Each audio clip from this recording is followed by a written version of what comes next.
Have you ever stopped and wondered why some people seem to get ahead no matter what, while others keep working harder and still feel stuck in the same place? It is easy to assume the difference is luck or intelligence, but that explanation falls apart when you look closely.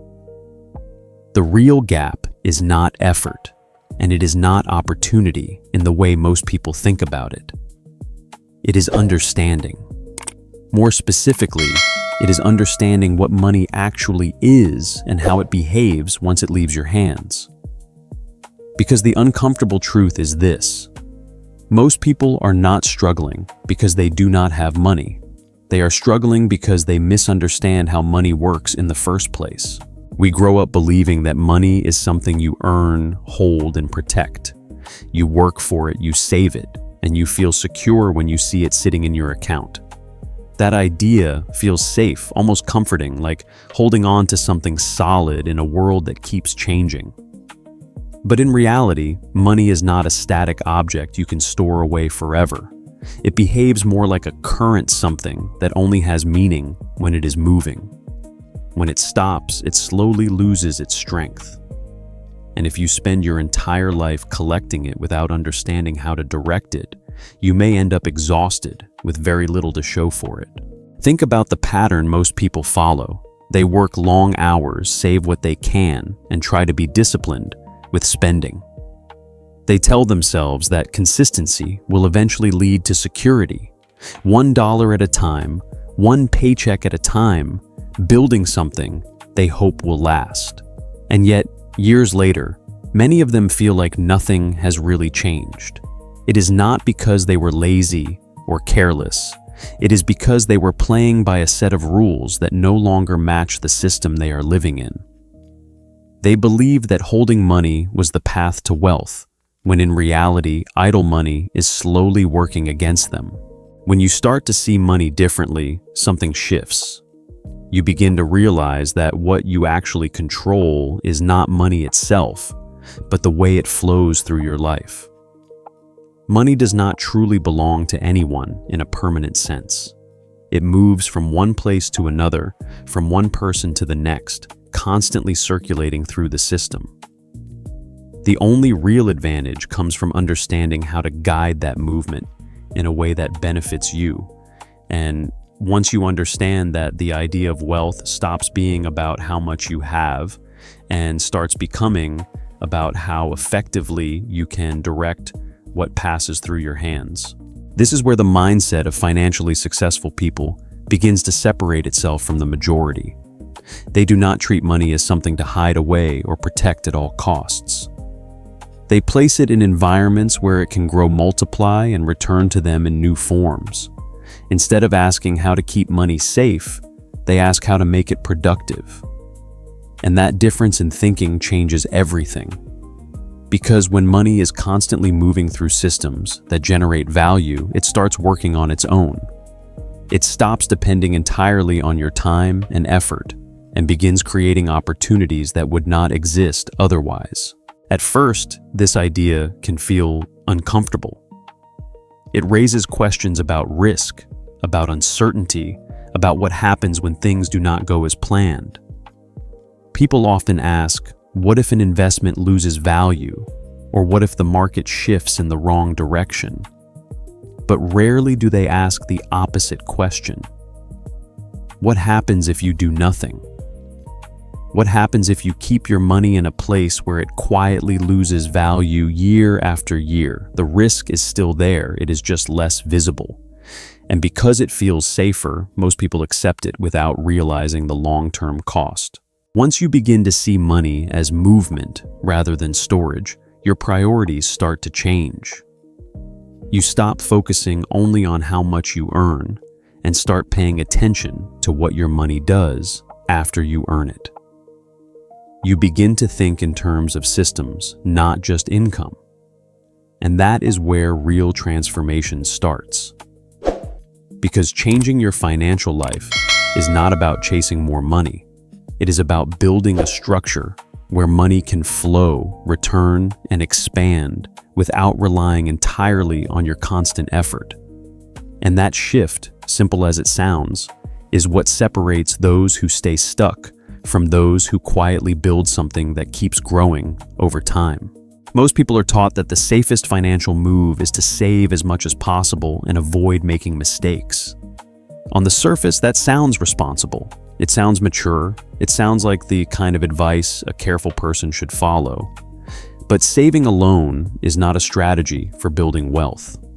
It is only a starting point. And when people confuse the starting point for the destination, they can spend decades doing everything they were told was right and still end up feeling like they are falling behind. The problem is not that saving is bad. The problem is that money sitting still does not remain as powerful as it looks. Inflation quietly changes the value of every dollar over time, which means the money you keep untouched is often losing purchasing power even while the number in your account stays the same. You may feel like you are protecting your future, but in many cases, you are simply slowing down the rate at which your financial position weakens. That is why someone can be disciplined for years, avoid unnecessary spending, and still feel stuck. They are preserving numbers, but not preserving real value. Imagine someone who keeps a large emergency fund and adds to it month after month, believing that the growing balance is proof of progress. The habit looks smart, and in some ways it is. But if that money is earning less than the rate at which living costs rise, then the apparent growth is partly an illusion. The account is growing on paper, while its real-world usefulness is shrinking. Rent rises, healthcare costs rise, insurance rises, groceries rise. The future gets more expensive while the money stays parked. So even though the saver feels cautious and responsible, they are still losing ground without realizing it. This is where wealthy people tend to think differently. They understand that money becomes powerful when it is placed into assets that can generate cash flow, appreciate in value, or both. They do not obsess over how much cash they can hold on to. They focus on where that cash can go to become more productive.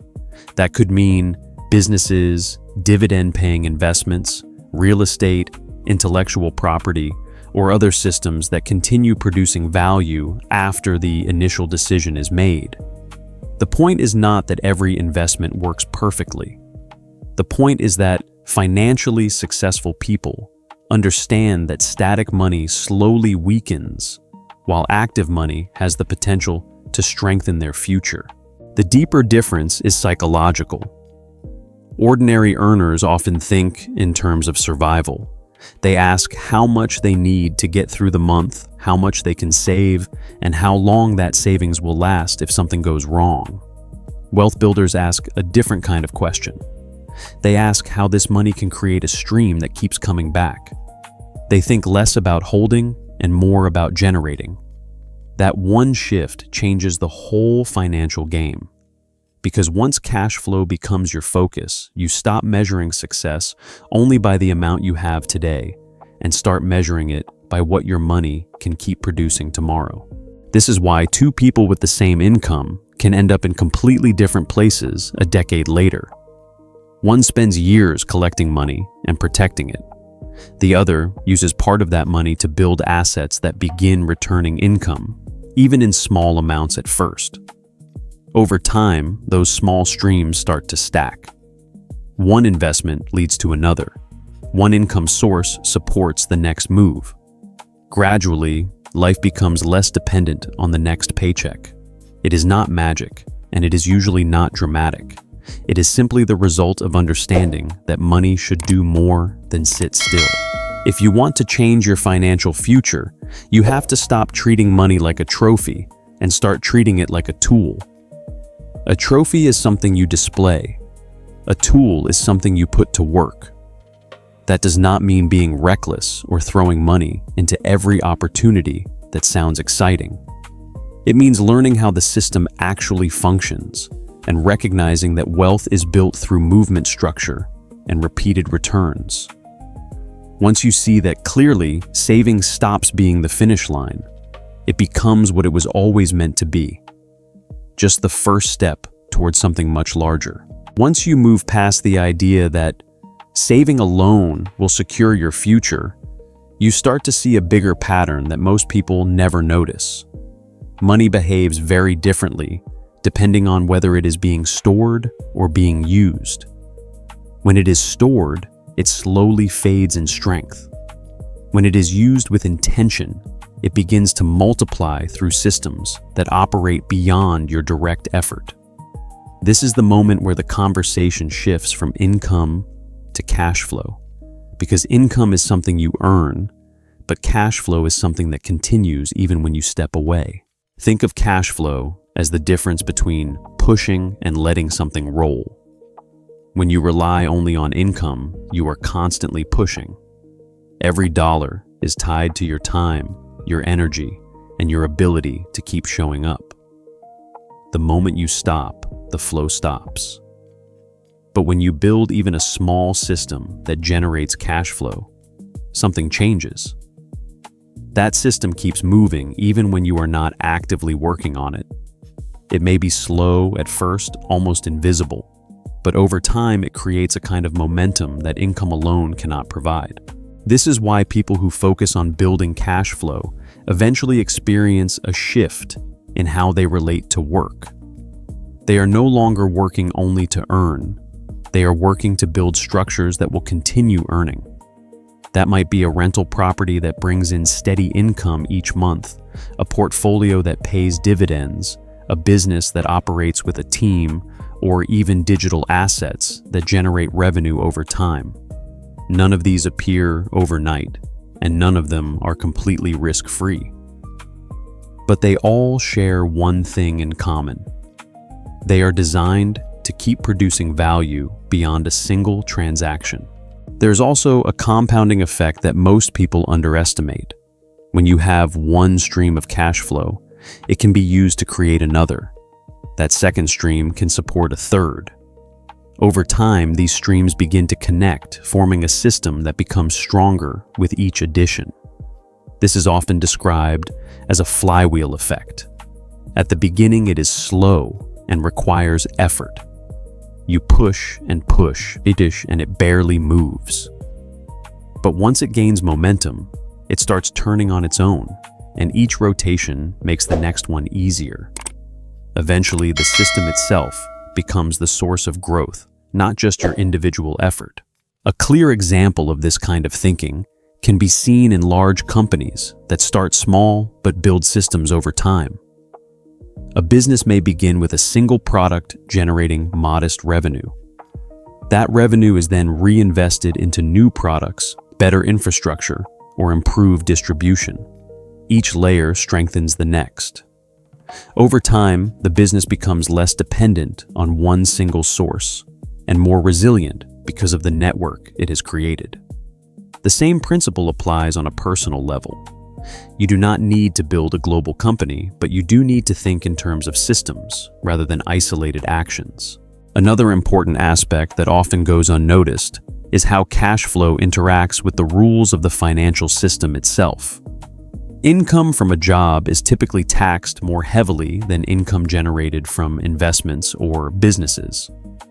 This means that two people earning the same amount on paper can end up with very different results depending on how that money is structured.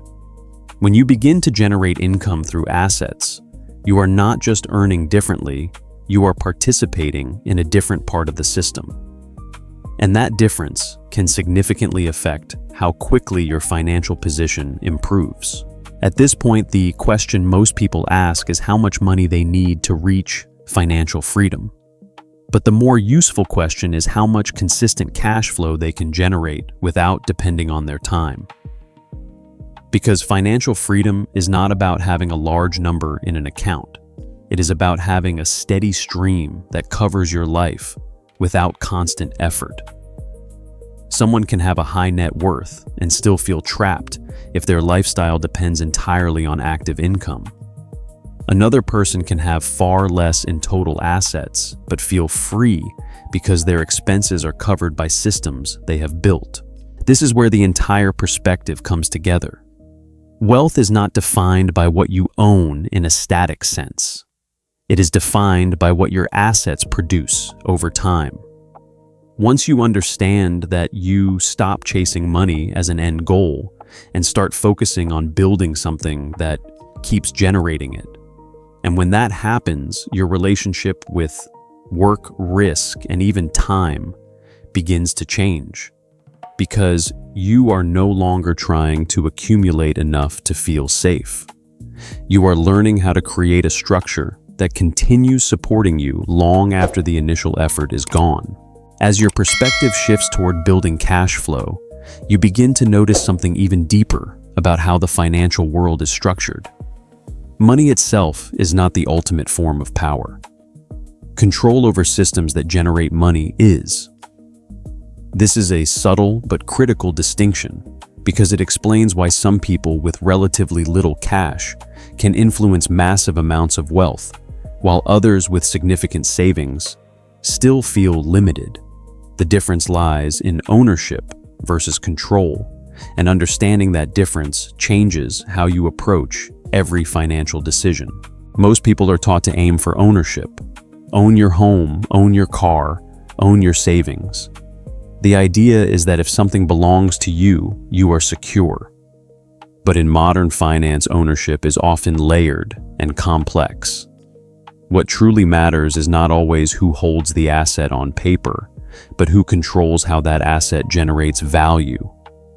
This is why you see individuals who own a small percentage of a company, but still make the key decisions that shape its future. They may not hold the majority of the equity, but they control the direction of the cash flow, and that is where the real leverage exists. This concept becomes clearer when you look at how large businesses and investors operate. They rarely rely only on their own capital. Instead, they use other people's money, institutional funding, and structured financing to expand their reach. By doing this, they can control assets far greater than what they personally paid for. The goal is not to hoard cash, but to position themselves in a way where they guide how large pools of money are used. When done correctly, the returns from that control far exceed what they could have achieved by simply saving and spending their own income. At a personal level, this does not mean taking reckless risks or borrowing without understanding the consequences. It means recognizing that leverage, when used carefully, can accelerate growth. It also means understanding that building trust is a form of currency. Investors, lenders, and partners are more willing to support someone who demonstrates the ability to manage money responsibly and generate consistent results. Over time, that trust becomes a gateway to opportunities that are not available to someone who only relies on their own limited resources. There is also a psychological shift that comes with this level of thinking. Instead of asking how much you can save, you begin asking how you can design a system that attracts and directs money effectively. You start thinking about structure, strategy, and scalability. This is the stage where financial growth becomes less about individual effort and more about intelligent design. And while it may sound abstract at first, it becomes practical once you begin applying it in small ways, building gradually from simple systems to more complex ones. Another important idea that emerges here is that money is closely tied to belief and perception. The value of many assets is not purely based on physical substance, but on what people collectively believe they are worth. Markets move based on expectations, confidence, and trust in future outcomes. This is why companies with relatively few tangible assets can reach enormous valuations, while others with more physical resources struggle to grow. The difference is not always what they have, but how the market perceives their potential to generate future cash flow. When you understand this, you begin to see that money is not just a tool, but part of a larger system driven by human behavior. It responds to confidence, fear, and long-term vision. Wealthy individuals and institutions spend a great deal of time managing these elements, not just numbers. They build credibility, communicate direction, and position themselves in ways that attract capital. This is not manipulation in the simple sense, but an understanding of how the system actually operates. And once you see that clearly, you realize that financial success is not just about working harder. It is about learning how to navigate a system that most people were never taught to understand. At this stage, the journey becomes less about accumulating and more about designing. You are no longer focused only on increasing your income or protecting your savings. You are thinking about how to build a structure where money flows through, you grows within your system, and continues to expand over time. And that is where the real transition begins. Because once you move from effort to design, from ownership to control, and from static thinking to dynamic systems, you are no longer playing the same game as before. You are operating at a completely different level. At this point, everything starts to come together in a way that feels both simple and unsettling. Simple because the pattern is clear, and unsettling because it challenges almost everything most people were taught growing up. Money was never meant to be collected and protected as the final goal. It was always meant to be directed. And once you accept that, you begin to see why so many hardworking people feel stuck despite doing everything they believed was right. They followed rules that were designed for stability, not for growth, in a system that constantly evolves. There is a quiet trap that sits in the middle of modern financial life. It tells you that if you earn more, save consistently, and avoid mistakes, you will eventually reach security. And to a certain extent, that is true. But security alone does not create freedom. You can have a stable income, a growing savings account, and still feel like your life is tied to a schedule you cannot escape. That is because stability without flow is still a form of limitation. It keeps you safe, but it also keeps you dependent on the same cycle. When you shift your focus toward building cash flow systems, you begin to redefine what progress looks like. Instead of asking how much you have accumulated, you start asking how much your assets are producing on their own. Even small amounts matter in the beginning. A modest stream of income that arrives without direct effort carries more long-term significance than a larger amount that requires constant work. Because that small stream can grow combined with others and eventually replace the need for your time to be the primary driver of your income. This is where many people experience resistance. It requires patience learning and a willingness to think differently from those around you. It also requires accepting that there is no instant transformation. Building systems takes time, and there will be moments where progress feels slow or uncertain. But the alternative is continuing in a cycle where your effort is always tied to your earnings. And over the long run, that cycle becomes more exhausting, not less. So, the real decision is not between easy and hard. It is between temporary comfort and long-term freedom. Another layer of this journey is understanding that money itself is neutral. It is not good or bad, and it does not carry meaning on its own. The meaning comes from how it is used. When money is directed into systems that create value, it becomes a force for growth. When it is held without purpose or used without awareness, it gradually loses its effectiveness. This is why two people with similar resources can end up in completely different situations. One treats money as something to protect, while the other treats it as something to deploy. Over time, this mindset begins to influence how you see opportunities. You start noticing patterns where others see isolated events.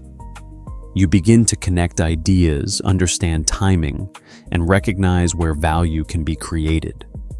It does not happen overnight, but it builds gradually as you learn and adapt. And as your awareness grows, so does your ability to make decisions that align with long-term outcomes rather than short-term comfort. This is where financial thinking becomes less about rules and more about perspective. Eventually, you reach a point where the question is no longer how much you need to feel secure. The question becomes how you can design a life where money supports your choices instead of limiting them. That is the real definition of financial freedom. Not a specific number, but a condition where your time is no longer fully exchanged for income, where your systems continue to provide even when you step back, and where your decisions are guided by intention rather than necessity. If there is one idea to carry forward from everything you have heard so far, it is this.